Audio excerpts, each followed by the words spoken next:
mais de 30 milhões de brasileiros podem ter acesso ao auxílio emergencial este ano. O ministro da Economia, Paulo Guedes, afirmou que a prorrogação do benefício depende da aprovação do ajuste fiscal pelo Congresso. E esse assunto está na pauta da reunião que acontece agora de manhã entre o ministro Paulo Guedes e o presidente Jair Bolsonaro. Fabiano Andrade, lá em Brasília, está acompanhando e traz essas informações para a gente. Bom dia, Fabiano. Bom dia para você também, Ana Paula. Um excelente dia para todo mundo ligado no Bom Dia Brasil. Foi a primeira vez este ano que o governo dá sinais claros de que pretende retomar o auxílio emergencial. Como você bem disse, o ministro Paulo Guedes disse que isso depende, no entanto, da situação fiscal do país e do andamento das reformas que estão paradas no Congresso Nacional.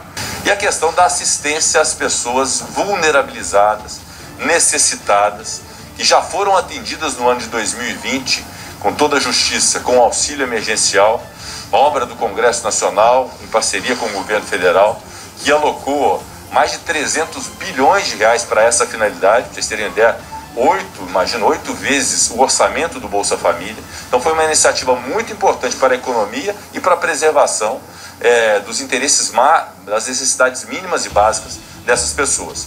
A pandemia continua e agora eu vim ao ministro da Economia, Paulo Guedes, externar o que é uma preocupação do Congresso Nacional e é minha obrigação fazê-lo como senador, já até me antecipando ao Colégio de Líderes que se reunirá na terça-feira no Senado Federal, que eu sei exatamente o que é o sentimento de todos, que é uma preocupação em relação à assistência social, a um socorro que seja urgente, emergencial, para poder realmente ajudar essa camada mais vulnerável. E senti do ministro Paulo Guedes toda a boa vontade de encontrar uma solução para isso. Obviamente com aquilo que é um apego que o ministro Paulo Guedes já externou e que nós externamos também, que é da responsabilidade fiscal, de fazer isso com cautela, com prudência, com observância de critérios para evitar que as coisas piorem. Mas, obviamente, nós temos que ter sensibilidade humana e eu vim, como senador da República, presidente do Congresso Nacional, externar essa sensibilidade política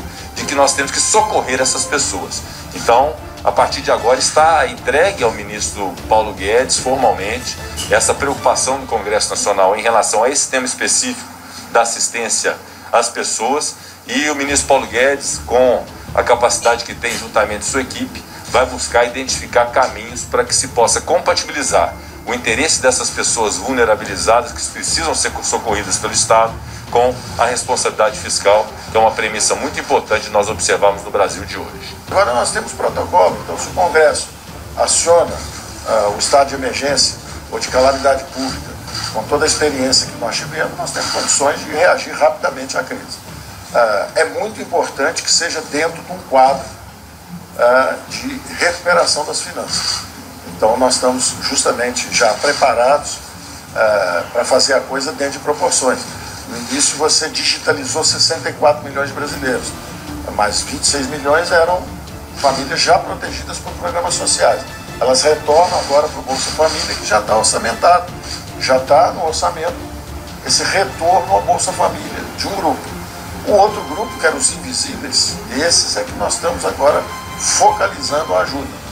Então é possível, nós temos como orçamentar isso, desde que seja dentro de um novo marco fiscal, robusto o suficiente para enfrentar eventuais desequilíbrios. E o auxílio emergencial, se nós dispararmos as cláusulas necessárias dentro de um ambiente fiscal robusto, já mais focalizado, em vez de 64 milhões, pode ser a metade disso, porque a outra metade já retorna dos programas sociais já existentes.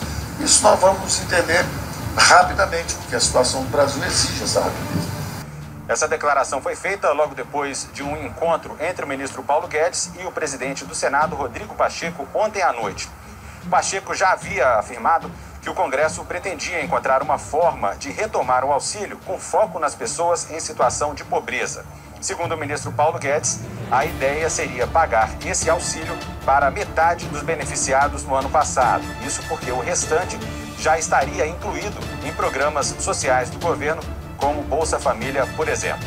Segundo números da Caixa Econômica, pouco mais de 67 milhões de brasileiros receberam pagamento do auxílio emergencial no ano passado num total de mais de 262 bilhões de reais.